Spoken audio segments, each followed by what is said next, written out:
Hello friends, स्वागत है आपका इजी एग्ज़ाम सीरीज में।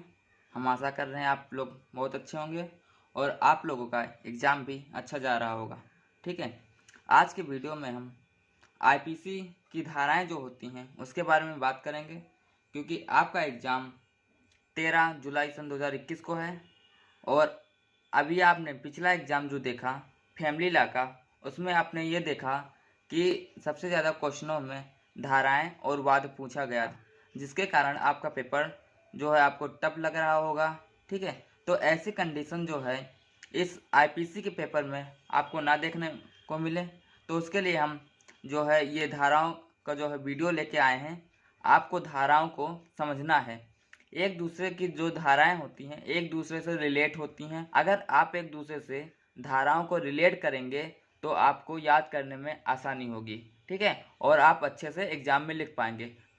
आईपीसी में आपकी 511 धाराएं हैं, तो आपको 511 की 511 धाराएं जो है ना तो याद करनी है ना तो उसको रटनी है।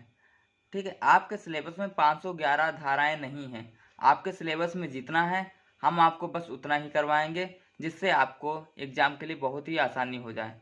ठीक है, हम स्टार्ट करते हैं अपना वीडियो। अगर जो आपको यह वीडियो अच्छा लगे, ठीक है, तो जो है लाइक शेयर और कमेंट करके यह वीडियो देखिएगा। ठीक है, स्टार्ट करते हैं। आपकी यह पहली धारा जो है वह न्यायालय है, मीन्स धारा नंबर 20। तो धारा नंबर 20 में क्या बताया गया है? धारा 20 में आपको न्यायालय की जो है परिभाषा दी गई है और इसके बारे में न्यायालय के बारे में बताया गया है। ठीक है, मान लीजिए ऐसे आपका क्वेश्चन बन सकता है कि धारा 20 में किसका वर्णन किया गया है या धारा 20 में किसको परिभाषित किया गया है। ऑप्शन नंबर 1 न्यायालय, ऑप्शन नंबर 2 सरकार, option number 3 Bharat, option number 4 लोक सेवक। तो वहां पर आपका करेक्ट आंसर न्यायालय होगा। ठीक है, आपका अगली जो धारा है धारा 21 लोक सेवक को जो है परिभाषित करती है। लोक सेवक वह सेवक होता है जो गवर्नमेंट के जो है लिए काम करता है। ठीक है, गवर्नमेंट के लिए जैसे पुलिस है या फिर आईपीएस अधिकारी हैं, तो ये सब आपके लोक सेवक में आते हैं। ठीक है, तो धारा 21 को परिभाषित करता है। धारा 22 क्या होती है? धारा 22 जो है चल संपत्ति को परिभाषित करता है। तो चल संपत्ति क्या होती है? चल संपत्ति वो होती है जिनका हम स्थानांतरण कर सकते हैं, जिनका स्थानांतरण कर सकते ठीक है, स्थानांतरण क्या मतलब? जो हमारी जो है एक जगह से दूसरी जगह पर ले जा सकते हैं, उसका स्थानांतरण कर सकते हैं, चल संपत्ति कहलाएगी। अब जैसे आपका अचल संपत्ति में क्या हो जाएगा? अचल संपत्ति में जिसका स्थानांतरण नहीं कर सकते, जैसे पेड़, इसको एक जगह से आप दूसरी जगह थोड़ा ना ले जा सकते हैं। जैसे आपका कोई ज़मीन हुई, ठीक है, खेत हुआ आपका, और आपका तालाब मान सकते हैं, ये आपकी जो है अचल संपत्ति में आते हैं, जिसको हम एक जगह से दूसरी जगह पे जो है नहीं ले जा सकते, वो अचल संपत्ति में आएगी। ठीक है, आपकी ये जो है धारा 20, 21, 22 ये आपकी इंपॉर्टेंट धाराएं हैं। आपकी अगली धारा यह है धारा 26। धारा 26 आपका क्या होता है? आप किसी के ऊपर विश्वास करते हैं तो विश्वास करने का कोई कारण होता है। ठीक है, तो वह धारा 26 में परिभाषित है। और धारा 28 आपका कूटकरण होता है। धारा 30 आपका मूल्यवान प्रतिभूति होता है कि आप अगर जो किसी के लिए जो है, मान लीजिए आपका क्वेश्चन आया कि मूल्यवान प्रतिभूति को किस में परिभाषित किया गया, धारा 28, धारा 40, धारा 30, धारा 29, तो आप वहाँ पे करेक्ट आंसर धारा 30 में लगा सकते हैं। ठीक है, आपका मूल्यवान प्रतिभूत होता है धारा 30। और धारा 31 बिल होता है। धारा 33 कोई कार्य को जो है होता है। धारा 34 सामान्य आशय को अग्रसर करने में कई व्यक्तियों द्वारा किया गया कार्य। धारा 33 में जो होता है कोई एक पर्टिकुलर बंदा कार्य करता है, उसके कार्यों को जो है बताया जाता है। और धारा 34 में सामान्य आशय मतलब कोई जो है जनरल पर्पज से किए गए कई व्यक्तियों का कार्य धारा 34 में बताया गया है। ठीक है, अगला आपका है धारा 35। धारा 35 है जबकि ऐसा कार्य इस कारण आपराधिक है कि वह आपराधिक ज्ञान या आशय से किया गया है। मान लीजिए आप ऐसा कोई काम करते हैं जो आपराधिक है, आपको यह भी ज्ञान है कि वह आपराधिक है और उसका आपके पास ज्ञान और आशय मीन्स पर्पस दोनों है, तब वह धारा 35 के अंतर्गत आएगा। अगला आपका जो पॉइंट है धारा 37 कई कार्यों में से किसी एक को करके अपराध घटित करने में सहयोग करना।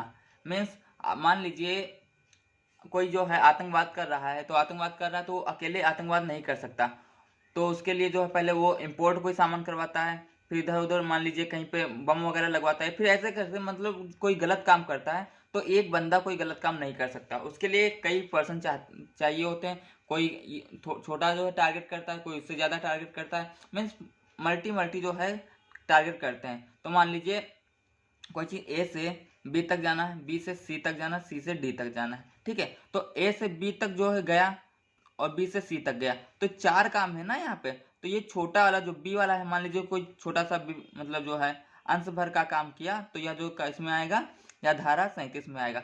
एक कार्य करके अपराध घटित करने में सहयोग, मीन्स कई कार्य मान लीजिए यहाँ पे हैं और आप एक कार्य करते हैं, तो उसमें आपका जो अपराध हुआ उसमें जो आप सहयोग दे रहे हैं उसको धारा 37 में बताया गया है। अगला आपका है धारा 40। धारा 40 में आपका अपराध क्या होता है उसकी परिभाषा दी गई है, ठीक है। धारा 43 में आपको अवैध काम क्या होते हैं, अवैध क्या होता है उसके बारे में बताया गया है। धारा 44 में आपको मान लीजिए कोई कारणवश से आपको क्षति होती है, तो धारा 44 में आपको उस क्षति की जो परिभाषा बताई गई है, क्या आपकी क्षति हो सकती है, क्या आपकी क्षति नहीं होती है, क्या क्षति जो है कानूनी है, क्या क्षति कानूनी नहीं है, ठीक है। यह धारा 34 में बताया गया है। अगला आपका पॉइंट जो है वह जो है पॉइंट आपका मृत्युदंडादेश का रूपांतरण। मृत्युदंडादेश का रूपांतरण क्या मतलब है, मान लीजिए आपको जो है या फिर किसी को मृत्यु दंड मिला है, तो उसका जो है उस दंड को कैसे कम किया जा सकता है या उसका जो दूसरा रूप क्या हो सकता है, उसको जो है धारा 54 में बताया गया। अगला आपका जो है मान लीजिए किसी बंदे को आजीवन कारावास का जो दंड मिलता है, तो आजीवन कारावास दंड मीन्स आपका जो है वह जिंदगी भर जेल में रहेगा, तो उसका एक छोटा सा रूप लघुकरण उसका क्या हो सकता है, वह धारा 55 में बताया गया है। धारा 56 क्या कहता है, यूरोपियों तथा अमेरिकियों को दंड दास्ता की सजा, यह धारा 56 में बताया गया है। धारा 57 में दंड विधियों की भिन्नें बताई गई हैं, ठीक है। इसमें दंड विधि जो होती हैं वो किस किस तरह से भिन्न होती हैं वो धारा 57 में आपको बताया गया है। और धारा 58 आपको जो है निर्वासन से दंडदिष्ट अपराधियों के साथ कैसा व्यवहार किया जाए जब तक वह निर्वासित ना किए जाएं, ठीक है। निर्वासन मीन्स आपको किसी से अलगाव कर दिया जाए तो उसके साथ कैसा व्यवहार अगर जो आपको किया जाएगा, ठीक है। अलगाव का मतलब जैसे आपको जो कोई समाज में रहते हैं वहां से आप जो है कोई कारणवश आप जो है बंदी बना लिए जाते या फिर जेल भेज दिए जाते, तो वहां पे आपके साथ कैसा व्यवहार हो उसके बारे में बताया गया है। अगला आपका जो पॉइंट है कारावास के बदले निर्वासनट, धारा 62। और अगला आपका जो है धारा 60 में दंडदिष्ट कारावास के कतिपय मामले में संपूर्ण कारावास या उसका कोई भाग कठिन हो या सादा, ये जो है आपको बताया गया है। मीन्स आप देखते होंगे कि किसी को जो है ऐसे नॉर्मल जो है कारावास मिलता है, किसी को बहुत ज़्यादा कठिन वाला कारावास मिलता है, ठीक है। तो ऐसा आप लोग देखे होंगे, ठीक है। अगला आपका जो है धारा 61 क्या कहता है, संपत्ति के संपहरण का दंडादेश। धारा 61 में आपका संपत्ति का जो है संपहरण का दंडादेश परिभाषित किया गया है। और धारा 67 आपका जो है कहता है आर्थिक दंड न चुकाने पर कारावास, जबकि अपराध केवल दंड से दंडनीय हो, ठीक है। तो आर्थिक दंड मीन्स क्या होगा, मान लीजिए आपको जो है जेल ने जो है मीन्स कोर्ट ने जो है आपके ऊपर कोई दंड के रूप में कोई जो है आपको आर्थिक दंड लगाया गया है, ठीक है। मान लीजिए आपको 500 रुपये का आर्थिक दंड लगा है, ठीक है। आप उसको अगर जमा नहीं करते हैं, कोर्ट में जमा नहीं करते हैं, तो आपके ऊपर जो है वह जो दंड लगा सकता है, ठीक है। जिसके लिए आपको अपराध केवल आर्थिक दंड से ही दंडनीय होगा, ठीक है। आपको आर्थिक दंड ही देना होगा। आपका अगला जो पॉइंट होगा, अगला पॉइंट आपका धारा 71 है, कई अपराधों से मिलकर बने अपराध के लिए दंड की अवधि। मान लीजिए आप 3-4 अपराध एक साथ करते हैं तो उसके लिए आपका क्या दंड होगा वो धारा 71 में बताया गया है। जैसे मान लीजिए कि आपने क्या किया, एक चोरी किया, ठीक है, और चोरी में क्या किया, मारपीट किया।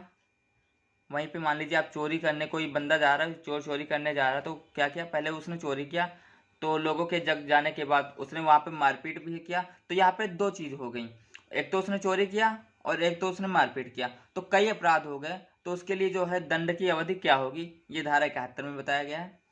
धारा 72 आपका क्या कहता है, कई अपराधों में से एक के दोषी व्यक्ति के लिए दंड, जबकि निर्भय में यह कथित है कि यह संदेह है कि वह किस अपराध का दोषी है। तो यहाँ पे क्या मतलब है, मान लीजिए उसने कई अपराध किया लेकिन यह सिद्ध नहीं हो पाया कि वह जो है किस अपराध का दोषी है।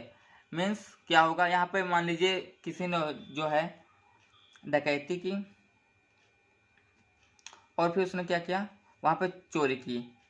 तो डकैती और चोरी देखा जाए ना तो ये लघुकरण है, इसका विस्तृतकरण है। चोरी का जो है यह विस्तृतकरण है। चोरी में क्या होता है, चोर जाएगा किसी के घर में, चोरी करेगा और निकल आएगा। डकैती में क्या होता है, डकैत जाते हैं वहाँ पर सबको जगा के उनसे तलाशी वगैरह लेते हैं, मीन्स उनके जो चाबी वगैरह लेते हैं और फिर अपना जो है सामान को लूट लेते हैं। तो ये दोनों चीज़ हो जाएगा यहाँ पे। धारा 73 क्या कहता है, एकांत परिरोध। धारा 74 एकांत परिरोध की अवधि। धारा 75 क्या कहता है, पूर्ण दोष सिद्धि के पश्चात अध्याय 12 या अध्याय 17 के अधीन कतिपय अपराधों के लिए वर्धित दंड। मान लीजिए आपका जो है दोष सिद्ध हो जाता है, पूर्ण दोष सिद्ध हो जाता है, उसके पश्चात आपका कतिपय अपराध का वर्णित दंड धारा 75 में आपको बताया गया है। ठीक है, आपका अगला जो पॉइंट है, धारा 80 क्या कहता है, विधि पूर्ण कार्य करने में कोई दुर्घटना। ठीक है, इसको धारा 80 में परिभाषित किया गया है। अब यहाँ से आपकी जो है धाराएं लगातार जो है एग्जाम में बहुत ही ज़्यादा पूछी गई हैं। ठीक है, तो आप लोग ध्यान से देखिएगा।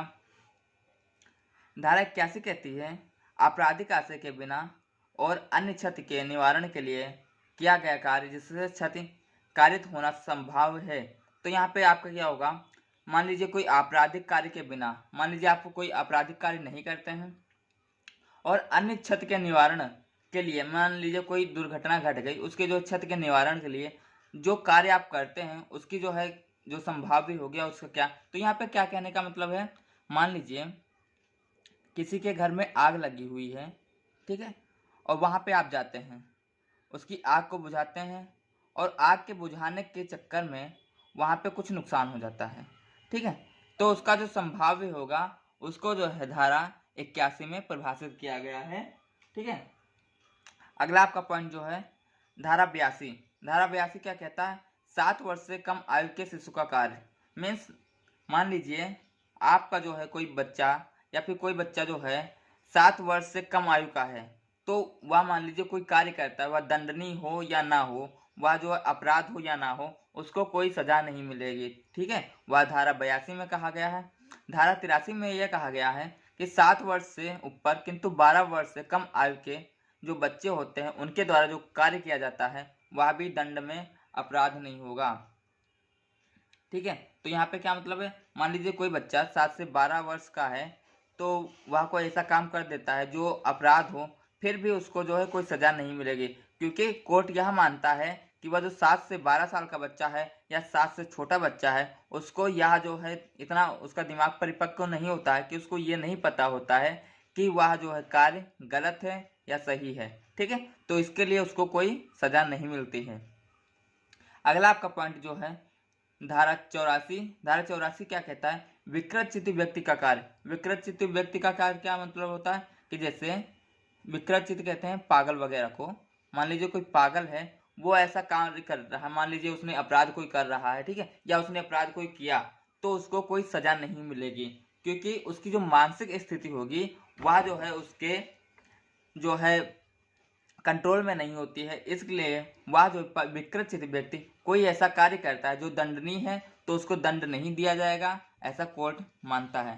ठीक है, अगला आपका पॉइंट जो है, ऐसा व्यक्ति का कार्य जो अपनी इच्छा के विरुद्ध मदता में होने के कारण निर्णय पर पहुंचने में असमर्थ है। मान लीजिए आपने ऐसा कोई काम किया या हमने ऐसा कोई काम किया जो हमारी इच्छा के विरुद्ध था, लेकिन कोई कारण ऐसा था, कोई रीजन ऐसा था जिसके कारण हमको वो कार्य करने में जो है करना पड़ा, उसके जो है निर्णय पर पहुंचने में असमर्थ हुआ, तो उसके लिए जो है धारा 85 है। तो यहाँ पे क्या मतलब हुआ, यहाँ पर ये मतलब हुआ, मान लीजिए कोई व्यक्ति जो है नशे की हालत में है, उसने जो है अल्कोहल पी रखा है, तो वह जो अपने दिमाग के कंट्रोल में नहीं है, उसको जो है अपना दिमाग कंट्रोल नहीं कर सकता, उसके अनुसार उसने जो कार्य किया होगा जब नशे की हालत में है, तो जो है उसको जो है वह अपने निर्णय पर पहुंचने में असमर्थ है। ठीक है, क्योंकि उसको नहीं पता है कि वह क्या कर रहा है क्या नहीं कर रहा है, उसका कोई उस समय निर्णय नहीं हो पाएगा। तो यह जो है धारा 50वीं में बताया गया है। यहाँ पर हम आपको एक चीज़ और बताना चाहेंगे, 76 से 106 तक धाराओं को सामान्य अपवाद में डाला गया है।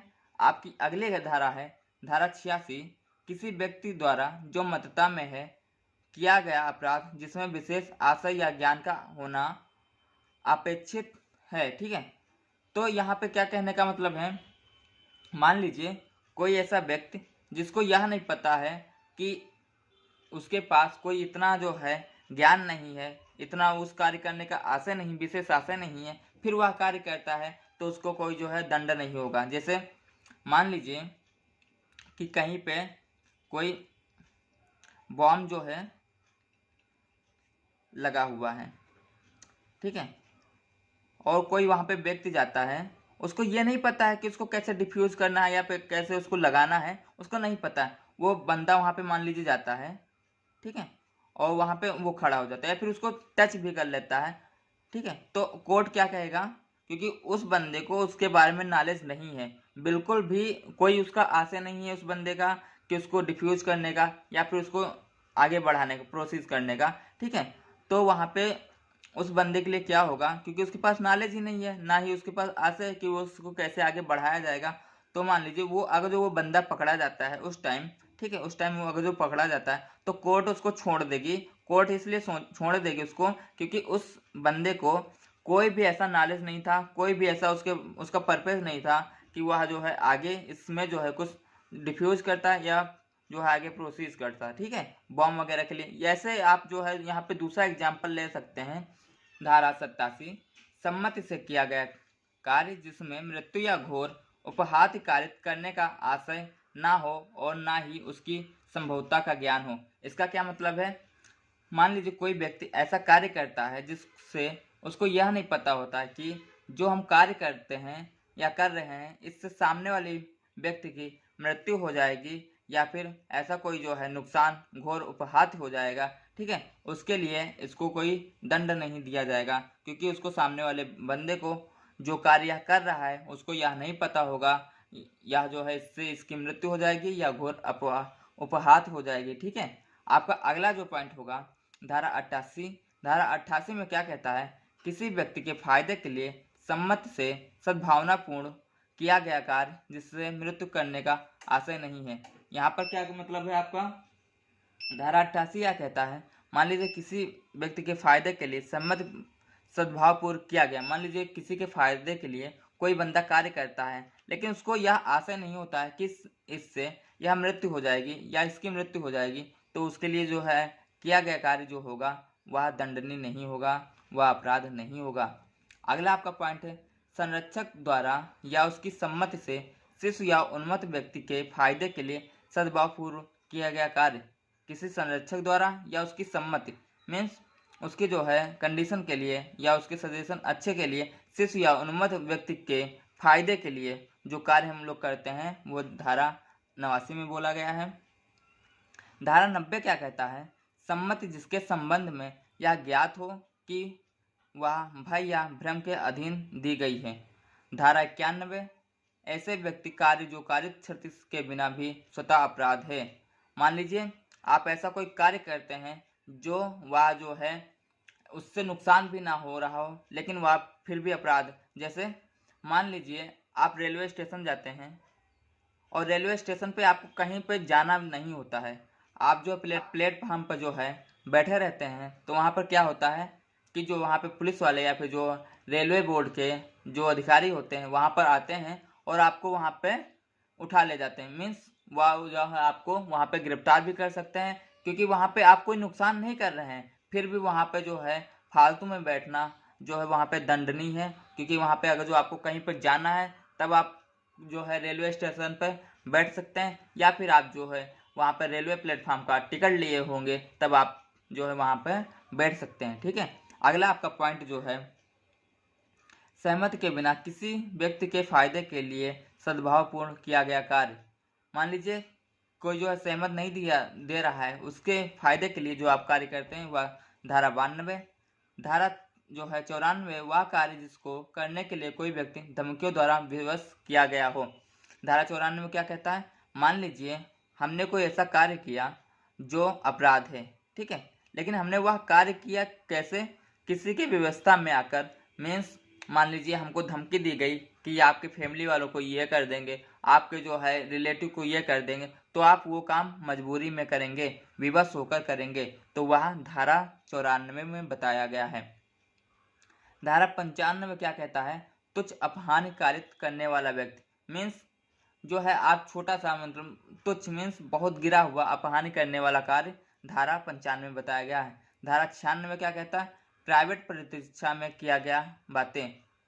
प्राइवेट प्रतिष्ठा क्या होती है, प्राइवेट प्रतिष्ठा यह होती है जैसे कि आपकी कोई प्राइवेट संपत्ति है, संपत्ति कार घर बंगला, ठीक है, तो उसकी जो है रक्षा में किया गया कार्य वो जो है प्राइवेट प्रतिरक्षा में होता है। या आप जो है आपके शरीर की भी रक्षा जो है प्राइवेट प्रतिरक्षा में आएगी।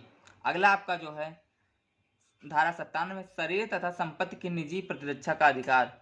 आपको अभी बताया कि शरीर तथा संपत्ति की निजी मीन्स जो आपकी जो है निजी होगी वह जो है प्रतिरक्षा का अधिकार होगा। अगला आपका ऐसे व्यक्ति के कार्य के विरुद्ध प्राइवेट प्रतिरक्षा का अधिकार जो विकृत आदि हो। मीन्स आप किसी के पागल जो है उसकी जो प्राइवेट प्रतिरक्षा के जो है कर सकते हैं, यह जो है धारा 98 में बताया गया है। धारा 99 में क्या कहता है, कार्य जिनके विरुद्ध प्रतिरक्षा का कोई अधिकार नहीं है। ऐसा कोई कार्य जिनके विरुद्ध आप प्रतिरक्षा नहीं कर सकते, मीन्स जिनके विरुद्ध प्रतिरक्षा प्राइवेट प्रतिरक्षा कोई अधिकार नहीं है, वह धारा 99 में बताया गया है। धारा 100 क्या कहता है, किसी के मृत्यु कारित करने पर शरीर की निजी प्रतिरक्षा का अधिकार कब लागू होता है, या धारा 100। धारा 101 क्या कहता है, मृत्यु से भिन्न कोई क्षति कारित करने के अधिकार का विस्तार कब होता है। धारा 102 क्या कहता है, शरीर के निजी प्रतिरक्षा के अधिकार का प्रारंभ और बना रहना चाहिए। यह धारा 102 कहता है शरीर की जो प्रतिरक्षा होती, जो रक्षा होती, यह आपका एक मौलिक अधिकार है, ना कि एक कानूनी अधिकार है। मौलिक अधिकार आर्टिकल 21 में बताया गया है कि सेल्फ की रक्षा एक मौलिक अधिकार है। अगला आपका पॉइंट धारा 103 क्या कहती है, कब संपत्ति की प्राइवेट प्रतिरक्षा के अधिकार का विस्तार या मृत्यु कारित करने का होता है।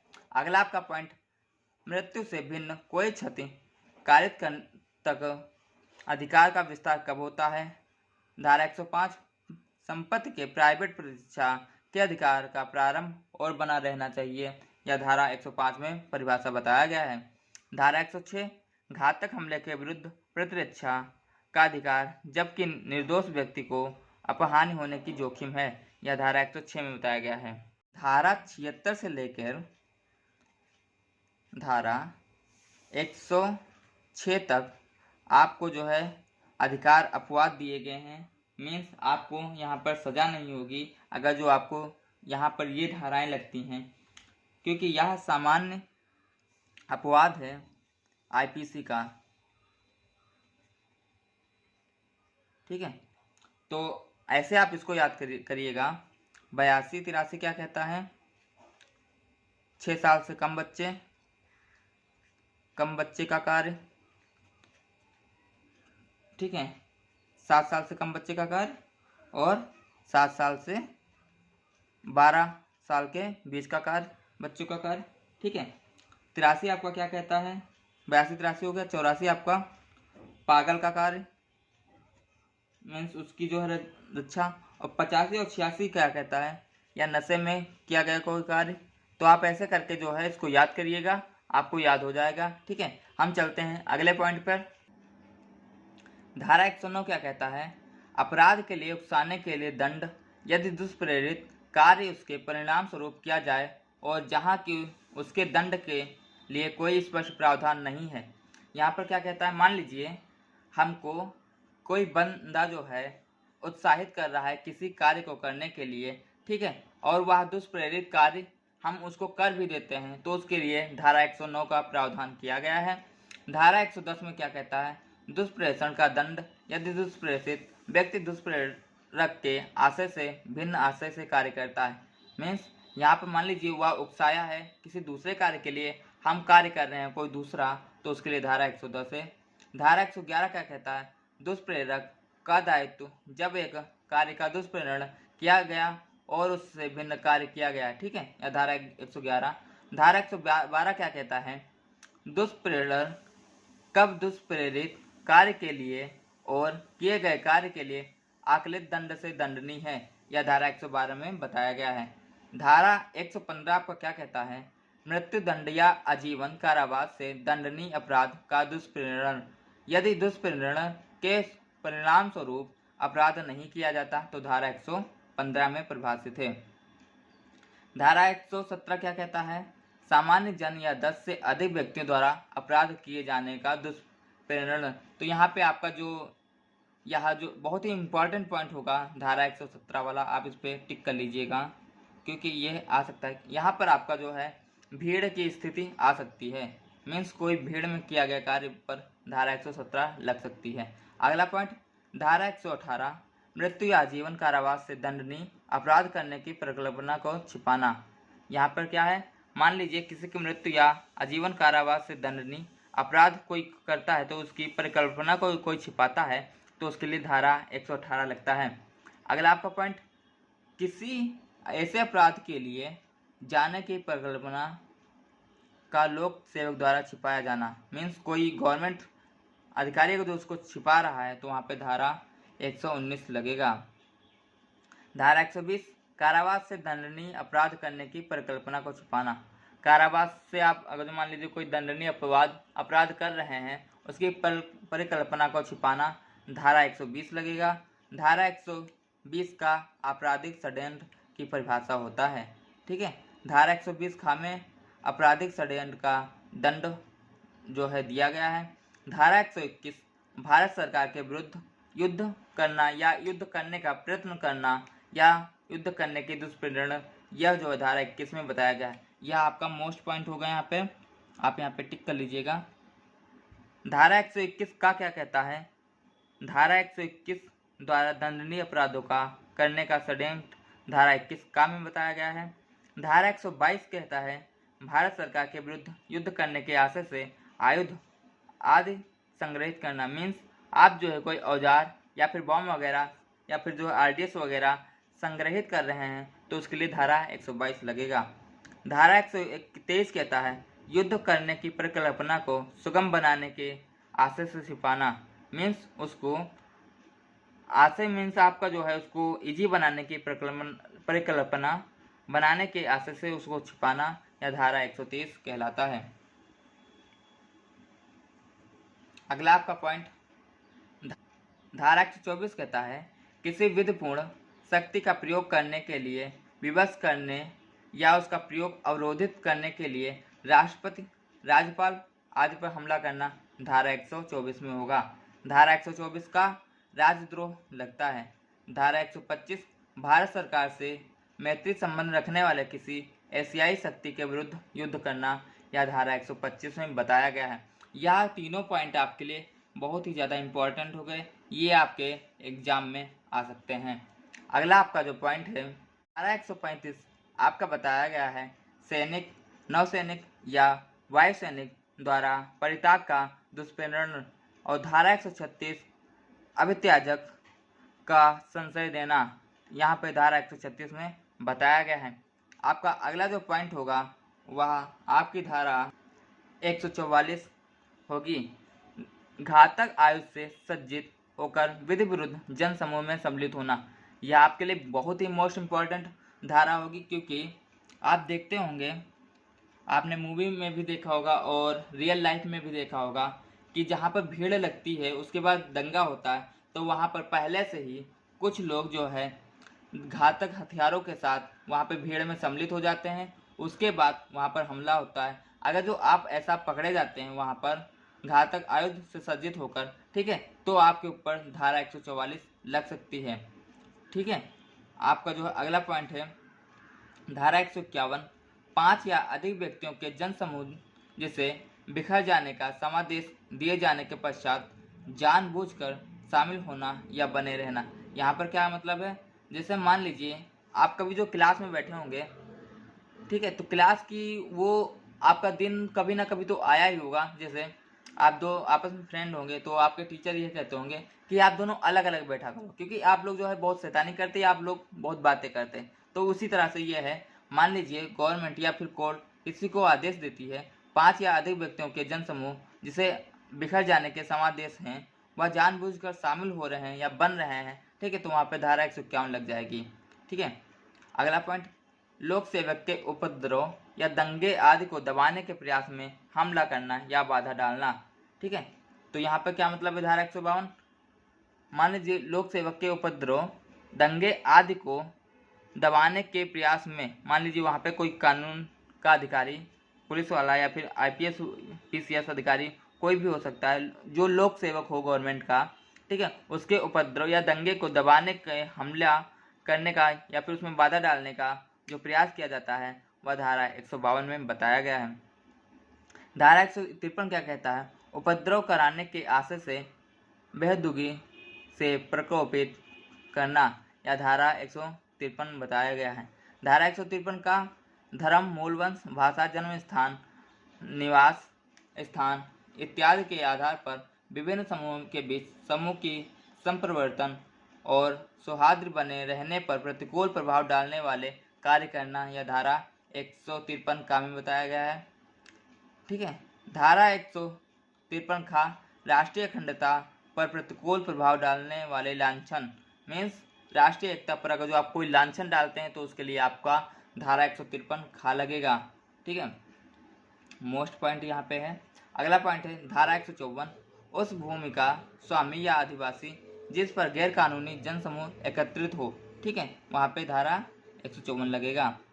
अगला आपका पॉइंट, ये आपकी धाराएं इम्पॉर्टेंट हैं लेकिन बहुत ही ज़्यादा यहाँ पे जो हम मोस्ट लगा रहे हैं वो इम्पॉर्टेंट होगी। अगली धाराएं आपको ऑप्शनल में मिल जाएंगी। मान लीजिए कुछ आपकी धाराएं छूट रही हैं तो अगला जो वीडियो आने वाला है मैं MCQ का, उसमें आपको धाराएं सारी की साराएं मिल जाएंगी। ठीक है। अगला आपका पॉइंट जो है धारा 166 क्या कहता है, लोक सेवा द्वारा किसी व्यक्ति को क्षति पहुंचाने के आशय से विधि की अवज्ञा करना, मीन्स कोई कानून का अधिकारी मीन्स गवर्नमेंट ऑफिसर जो लोक सेवक है उसके द्वारा किसी व्यक्ति को क्षति पहुंचाने के लिए विधि की अवज्ञा करना, वहाँ पे धारा 166 लगेगा लोक सेवक पर। अगला पॉइंट 166 का, कानून के तहत महीने दिशा अवहेलना लोक सेवक। ठीक है। और 167 आपका है लोक सेवक जो क्षति कारित करने के आशय से अशुद्ध दस्तावेज रचता है, मीन्स वहाँ पे अगर जो आप लोक सेवक होके कोई घपला कर रहे हैं, मीन्स वहाँ पे गलत दस्तावेज आप बना रहे हैं तो उसके लिए आपको 167 धारा लगेगी। धारा 168 क्या कहता है, लोक सेवक जो विधि विरुद्ध रूप से व्यापार में लगता है, ठीक है, वहाँ 168 होगा। लोक सेवक जो है, मान लीजिए कोई गवर्नमेंट ऑफिसर है वह ऐसा कोई कार्य करने लगता है जो विधि के विरुद्ध है, ठीक है, तो उसके लिए 168 लगेगा।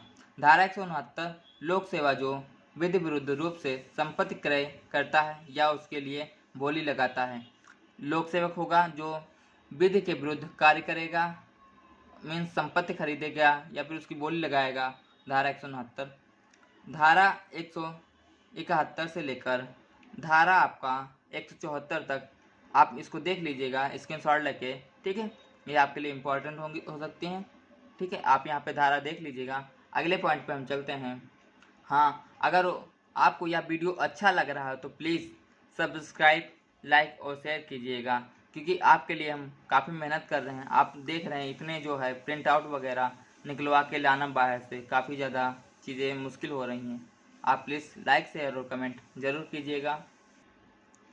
धारा 228 क्या कहता है, न्यायिक कार्रवाई में बैठे हुए लोक सेवक का शासय, अपमान या उसके कार्य में विघ्न, मीन्स मान लीजिए कोई न्यायिक कार्रवाई में एक लोक सेवक अधिकारी बैठा हुआ है, आप वहां पर जाकर उसका अपमान कर रहे हैं या फिर उसके कार्य में दिक्कत विघ्न डाल रहे हैं तो आपके ऊपर धारा 228 लगेगी। ठीक है। धारा 229 क्या कहता है, जूरी सदस्य या आकलनकर्ता का प्रतिरूपण, जूरी सदस्य मीन्स कोई जज वगैरह, मीन्स कोई कानूनी अधिकारी का अगर जो सदस्य होगा उसके आकलन पर आप प्रतिरूपण कर रहे हैं तो वहाँ पर आपका धारा 229 लगेगी। धारा 230 में सिक्का जो आता है उसको परिभाषित किया गया है। ठीक है, हम चलते हैं अगली धाराओं पर। धारा 265 क्या कहता है? खोटे बाट या माप का कपटपूर्वक उपयोग करना। मान लीजिए आप देखे होंगे जो आप गांव से चाहे जहां रहते हो वहां पर सभी जगह ऐसा होता है कि पहले वह जो बाट के द्वारा तोलते थे कोई सामान, ठीक है, तो उसके नीचे जो है वह बाट धीरे धीरे कम हो जाता था या फिर वो लोग कम कर देते थे। ठीक है, तो वहाँ पर जो है अगर जो खोटे बाट आप जो है बाट कम रखते हैं उसके लिए आपके ऊपर धारा 265 लग सकती है। आईपीसी की धारा 265 के तहत आपको सजा हो सकती है। ठीक है, अगली आपकी जो धारा 266 क्या कहता है? खोटे बाट या माप को कब्जे में रखना। ठीक है, और धारा 267 खोटे बाट या माप का बनाना या बेचना। मान लीजिए आप गलत बाट बना रहे हैं या उसको बेच रहे हैं तो आपके ऊपर धारा 267 लगेगी। धारा 268 लोक न्यूसेंस, यहाँ पे धारा 268 में लोक न्यूसेंस होगा। अगली आपकी जो धारा है धारा 96 धार्मिक जमाव में विघ्न करना या जो है धारा 296 में आएगा। धारा 257 कब्रिस्तान में कब्जा वगैरह कर रहे हैं, कोई दिक्कत कर रहे हैं, अत्याचार कर रहे हैं तो वहाँ पे 297 धारा आएगी। धारा 298 धार्मिक भावनाओं को ठेस पहुँचाने की सविचार आशय से शब्द उच्चारित करना। मीन्स आप किसी के धर्म के विरुद्ध वहाँ पे जो बोल रहे हैं, भाषण दे रहे हैं, तो 298 के विरुद्ध आप पर जो है आईपीसी की जो है दंड दिया जा सकता है। आईपीसी की धारा 298 के विरुद्ध आपको दंड दिया जा सकता है। धारा 299 से लेकर धारा 377 तक आपकी बहुत ही मोस्ट इम्पॉर्टेंट धारा है। ये आपके सिलेबस में बहुत ही ज़्यादा पूछी जाती हैं। ठीक है, तो धारा 299 से धारा 378 तक आप ध्यानपूर्वक देखिएगा, यह आपके लिए बहुत ही ज़्यादा इम्पोर्टेंट धाराएं होने वाली हैं। ठीक है, हम 4 बार आपसे यही चीज़ बोल रहे हैं, आप ध्यान से देखिएगा। 299 से लेकर 377 तक जो धाराएं हैं वह जो है सभी प्रावधान मानव शरीर के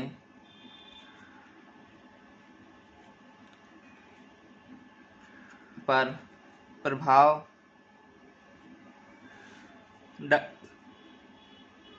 डालने को लेकर हैं। ठीक है, 99 जो है आपराधिक मानववध को दर्शाता है। आपराधिक मानववध 2 टाइप का होता है, विधिपूर्ण मानववध और अविधिपूर्ण मानववध। ठीक है, धारा 300 में क्या बताया गया है? किसी की हत्या कर देते हैं उसको धारा 300 में दर्शाया गया है।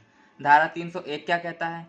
जिस व्यक्ति की मृत्यु कारित करने का आशय था उससे भिन्न व्यक्ति की मृत्यु करके आपराधिक मानववध करना। तो यहाँ पर आपका यह क्या यहाँ पे कह रहा है, जो है किसी हत्या की परिभाषा जो है धारा 300 में आपकी दी गई, और धारा 301 क्या कह रहा है कि आप अगर जो किसी व्यक्ति की मृत्यु करने जा रहे हैं उसके आशय से और किसी दूसरे व्यक्ति की मृत्यु करके आपराधिक मानववध करना, यह धारा 301 में आएगा। धारा 302 में क्या आएगा? हत्या के लिए दंड। मीन्स जो आपको धारा 300 में जो हत्या की है उसके लिए दंड होगा। धारा 303 में क्या होगा? आजीवन कारावास से दंडित व्यक्ति द्वारा हत्या के लिए दंड, या जो है धारा 303 में होगा। यह धारा 303 किसके लिए होगा? जिस व्यक्ति की मृत्यु करने का आशय है या उसके लिए होगा। धारा 304 में क्या होगा? आपराधिक हत्या मीन्स आपराधिक मानव का प्रावधान किया गया है। हत्या की श्रेणी में न आने वाली गैर इरादन हत्या के लिए दंड जो है धारा 304 में बताया गया है। धारा 304 क्या कहता है? का उपेक्षा द्वारा मृत्यु कारित करना। धारा 304 खा दहेज मृत्यु। धारा 305 शिशु या उन्मत्त व्यक्ति की आत्महत्या का दुष्प्रेरण, यहाँ पे धारा 305 कहलाएगा। मान लीजिए आप किसी शिशु की हत्या कर रहे हैं तो वहाँ पे आप पर धारा 305 लगेगा। अगला आपकी जो धारा है धारा 306 है, मीन्स आत्महत्या का दुष्प्रेरण। मीन्स आप जो है किसी की हत्या का कर रहे हैं तो वहाँ पे जो है धारा 306 लगेगा। धारा 307 हत्या करने का प्रयत्न अगर जो आप किसी को मारने की जो है कोशिश कर रहे हैं, हत्या करने की कोशिश कर रहे हैं, तो वहाँ पे आप पर धारा 307 लगेगा। धारा 308 गैर इरादन हत्या करने का प्रयास, मीन्स आपका कोई इरादा नहीं था, इरादतन नहीं था, वहाँ पर हत्या करने का प्रयास जो है 308 में। धारा 309 में आत्महत्या करने का प्रयत्न होगा, मीन्स आप वहाँ पे कोशिश करेंगे आत्महत्या मीन्स करने के, ठीक है। अगला आपका पॉइंट जो है धारा 310, आप जो ठग होंगे, मीन्स ठग की यहाँ पे परिभाषा दी गई है कि ठग किसको बोलते हैं। धारा 311 में ठगी के लिए क्या दंड है, वहाँ पे धारा 311 लगेगा। धारा 312 गर्भपात कारित करना, मीन्स कोई जो है गर्भपात अगर जो करवाता है मीन्स कारित करता है तो उसके लिए धारा 312। धारा 313 स्त्री की सहमति के बिना गर्भपात कारित करना, ठीक है। मान लीजिए कोई स्त्री सहमत नहीं है, उसको ऊपर आप फोर्स देकर गर्भपात जो है कारित करवाते हैं तो वहाँ पे आप पर धारा 313 लगेगा। धारा 314 गर्भपात कारित करने के आशय से किए गए कार्यों द्वारा कारित मृत्यु, मीन्स गर्भपात अगर जो करवाना मीन्स वहाँ जो करने के कार्य से आशय जो है आपका है गर्भपात करवाना, उसके द्वारा जो है मृत्यु होती है तो वहाँ पर धारा 314 लगेगा। धारा 315 शिशु को जीवित पैदा होना रोकने या जन्म के पश्चात उसकी मृत्यु कारित करने के आशय से किया गया कार्य, मान लीजिए आप जो चाहते नहीं हैं कोई शिशु जो है जन्म ले रहा है उसकी जो है वह जीवित पैदा हो, या फिर उसको पैदा होने के बाद अगर जो आप उसको जो है मृत्यु कर देते हैं तो वहाँ पर आप पर धारा 315 लगेगी। धारा 316 क्या कहता है, ऐसे कार्य द्वारा जो गैर इरादतन हत्या की कोटि में आता है किसी सजीव अजात शिशु की मृत्यु कारित करना। धारा 317 शिशु के पिता या माता या उसकी देखरेख में रहने वाले व्यक्ति द्वारा 12 वर्ष से कम आयु के शिशु का परित्याग और आरक्षित डाल दिया जाना, ठीक है। और धारा 318 मृत शरीर के गुप्त बेमेन द्वारा जन्म छिपाना।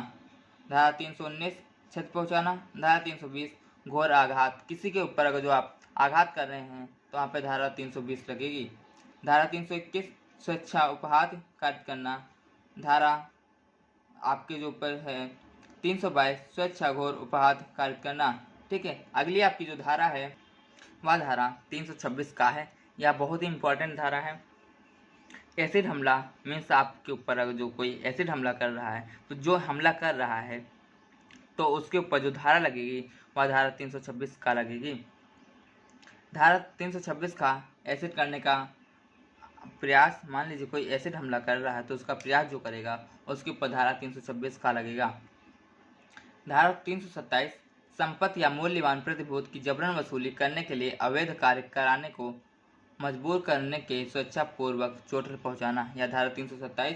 धारा 328 अपराध करने के आशय से विष इत्यादि द्वारा क्षति कारित करना। धारा 328, ठीक है। ऐसे आप यहाँ पे धारा देख लीजिएगा और यहाँ पर हम PDF जो है अपलोड कर देंगे डिस्क्रिप्शन बॉक्स में, आप वहाँ से डाउनलोड कर लीजिएगा और ये धाराएं पढ़ लीजिएगा, ठीक है। अगली आपकी जो धारा है यह महत्वपूर्ण धारा है 342 गलत तरीके से प्रतिबंधित करने के लिए दंड, ठीक है।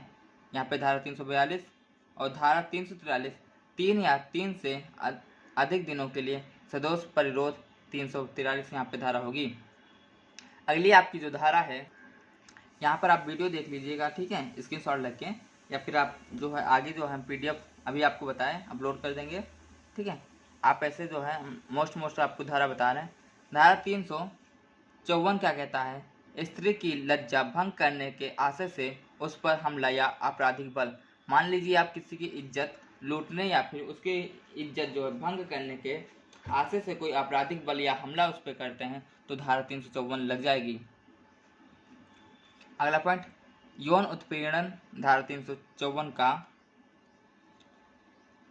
धारा 354 का एक औरत नंगा करने के इरादे से कार्य करना, ठीक है। धारा 354 का ये मोस्ट इम्पॉर्टेंट धारा है, आप इसको देख लीजिएगा। धारा 354 का किसी औरत को छिप कर देखना, धारा 354 का लगेगा, ठीक है। और किसी औरत का अगर जो आप पीछा कर रहे हैं या लड़की का पीछा कर रहे हैं 354 घा आपके ऊपर धारा लग जाएगी। अब जो है आप किसी के ऊपर जो है या फिर किसी का पीछा मत कीजिएगा, वरना 354 धारा आपके ऊपर लग सकती है। ठीक है। अगला आपका पॉइंट जो है, गंभीर प्रलोभन होने से अन्यथा किसी व्यक्ति का अनादर करने से आशय से उस पर हमला या आपराधिक बल, धारा 355 लगेगी। ठीक है। अगला आपका जो पॉइंट है वह इम्पॉर्टेंट पॉइंट में से एक है, अगर जो आप किसी का अपहरण करते हैं तो आपके ऊपर धारा 362 लगेगी, और अगर जो आपके ऊपर जो है 363 का लगी है तो इसका मतलब यह है कि भीख मांगने के प्रयोजनों के लिए अपर्याप्त व्यय या व्यपहरण का विकलांगीकरण, मीन्स किसी को अगर जो आप भीख मंगाना चाहते हैं उसको जो है विकलांगीकरण आप कर देते हैं तो उसके लिए जो है आपके ऊपर धारा 363 का लगेगी। अगला पॉइंट, हत्या करने के व्यापरण या अपहरण करना। ठीक है। मान लीजिए आप किसी का अपहरण करते हैं हत्या करने के लिए, तो वहाँ पर धारा 364 लगेगी। धारा 364 का फिरौती आदि के लिए व्यपहरण, किसी के से फिरौती अगर जो आप मांगना चाहते हैं उसके लिए आप व्यपहरण करते हैं तो 364 का आपके ऊपर धारा लग सकती है। अगला आपका पॉइंट जो है 366, विवाह आदि के करने का विवश करने के लिए किसी स्त्री का व्यपहरण करना, अपहृत करना या उत्प्रेरित करना, धारा 366, जबरदस्ती विवाह करने के लिए विवश करना, धारा 366। अगला पॉइंट, धारा 366 का अप्राप्त वय लड़की का उपापन, धारा 366 का विदेश से लड़की आयात करवाना। ठीक है। यह जो है बहुत ही इम्पोर्टेंट पॉइंट है आपके, ये आपके एग्जाम में आते ही आते हैं। ठीक है, आप इसको ध्यान से देखिएगा। व्यक्ति को घोर उपहास, दास तत्व आदि के विषय बनाने के उद्देश्य से व्यपहरण या अपहरण, धारा 367 होगा। ठीक है। अगला आपका जो पॉइंट है धारा 370, मानव तस्करी, दास के रूप में किसी व्यक्ति को खरीदना या बेचना। ठीक है, यह बहुत ही इम्पोर्टेंट पॉइंट है, धारा 370। ठीक है। मानव तस्करी, धारा 370, और धारा 371, दासों को अभ्यासिक व्यवहार करना। ठीक है, यहाँ पर जो धारा 371 आपके ऊपर लगेगी। अगला आपका पॉइंट जो है यहाँ पे बलात्कार के लिए दंड, धारा 376। ठीक है, ये आप जो है देख लीजिएगा, बहुत ही इम्पोर्टेंट ये सब धाराएं हैं। ठीक है, आपके एग्जाम में जरूर ही आएंगी। ठीक है। धारा 376 खा क्या कहता है, लोक सेवक द्वारा अपनी अभिरक्षा में की किसी स्त्री के साथ संभोग, धारा 376 खा कहलाएगा। अगली आपकी जो धारा है, यहाँ से आपकी बहुत ही इम्पोर्टेंट, बहुत ही मोस्ट इम्पोर्टेंट धाराएं स्टार्ट होने जा रही हैं। धारा 378, 377 आप देखिए, प्रकृति विरुद्ध अपराध, मीन्स जो नेचर के विरुद्ध अपराध होगा वह धारा 377 में आएगा। ठीक है। धारा 378, अगर जो चोरी कोई करता है उसके लिए धारा 378 होगा। ये सब मोस्ट धाराएं हैं, आप एक बार इसको पढ़िएगा, ध्यान से पढ़िएगा, ये वीडियो 2-3 बार देखिएगा, आपको सारी धाराएं याद हो जाएंगी। ठीक है। धारा 378 कहता है अगर जो आप चोरी कर रहे हैं तो उसको परिभाषित किया गया है धारा 378 में। धारा 379 क्या कहता है, चोरी के लिए क्या दंड है, उसके लिए धारा 379। धारा 380 क्या कहता है, निवास गृह आदि में चोरी, मान लीजिए किसी के घर में चोरी कर रहे हैं तो वहाँ पर 380 होगी। और धारा 381, लिपिक या सेवक द्वारा स्वामी के कब्जे में संपत्ति की चोरी, मीन्स अगर जो आपके घर में कोई नौकर है और वह स्वामी के कब्जे में संपत्ति की चोरी अगर जो कर रहा है तो वहाँ पर धारा 381 लगेगी। धारा 382, चोरी करने के लिए मृत्यु, क्षति या अवरोध कार्य करने की तैयारी के पश्चात चोरी करना, यहाँ पे धारा 382 लगेगी। धारा 383 क्या कहता है, उद्यापन या जबरन वसूली, मान लीजिए आप कहीं पर जा रहे हैं, आपको रोककर जबरन वसूली कर ली गई तो वहाँ पर धारा 383 लगेगी। धारा 384 क्या कहता है, जबरन वसूली के लिए क्या दंड है, वहाँ पर धारा 384 लगेगी। धारा 385, जबरन वसूली के लिए किसी व्यक्ति को क्षति या भय में डालना, धारा 385। धारा 386 क्या कहता है, किसी व्यक्ति को गंभीर आघात या मृत्यु के भय से डालकर जबरदस्ती वसूली करना, धारा 386। धारा 387, जबरदस्ती वसूली करने के लिए व्यक्ति या घोर आघात में जो है डालना। धारा 387 क्या कहता है? मृत्यु या आजीवन कारावास आदि से दंडनीय अपराध का अभियोग लगाने की धमकी देकर उद्यापन। ठीक है, तो धारा 388 कहलाएगा। आपकी अगली जो धारा है, धारा 389 जबरन वसूली करने के लिए किसी व्यक्ति को अपराध का आरोप लगाने के भय में डालना। ठीक है, मान लीजिए कोई जबरन वसूली कर रहा है और वो आपको भय में डाल रहा है कि आपको हम दूसरे कार्य के लिए, जो आपने अपराध किया ही नहीं, उसके लिए फंसा देंगे, तो वहाँ पर धारा 389 लगेगी। धारा 390 क्या होता है? 390 में लूट का बताया गया है। 391 में डकैती, 392 में लूट के लिए दंड, 393 में लूट करने का प्रयत्न, 394 में लूट करने से स्वेच्छापूर्वक किसी को चोट पहुंचाना। धारा 395 में क्या कहता है? डकैती करने के लिए दंड, और धारा 394 लूट करने से स्वेच्छापूर्वक किसी को चोट पहुंचाना। ठीक है, और धारा 396 क्या कहता है? हत्या सहित डकैती।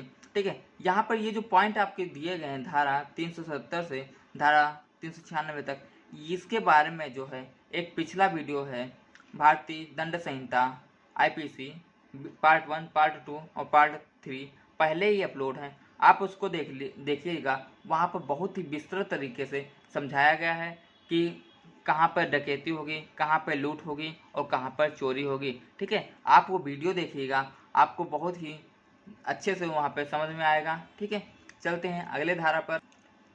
धारा 397 क्या कहता है? मृत्यु या घोर आघात कालित करने के प्रयत्न के साथ लूट या डकैती।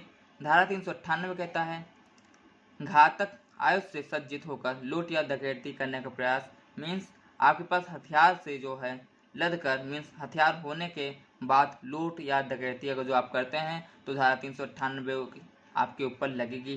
धारा 399 क्या कहता है? डकैती करने के लिए तैयारी करना। धारा 399। धारा 400 क्या कहता है? डाकुओं की टोली का होने के लिए दंड। ठीक है, धारा 400 डाकुओं की टोली का होने के लिए दंड आपका जो है लगेगा। धारा 401 चोरों के गिरोह के लिए दंड। धारा 402 डकैती करने के प्रयोजन से एकत्रित होना। और धारा 403 संपत्ति का बेईमानी से गबन दुरुपयोग। मान लीजिए आपको ए जो है बी को अपनी वॉलेट देता है।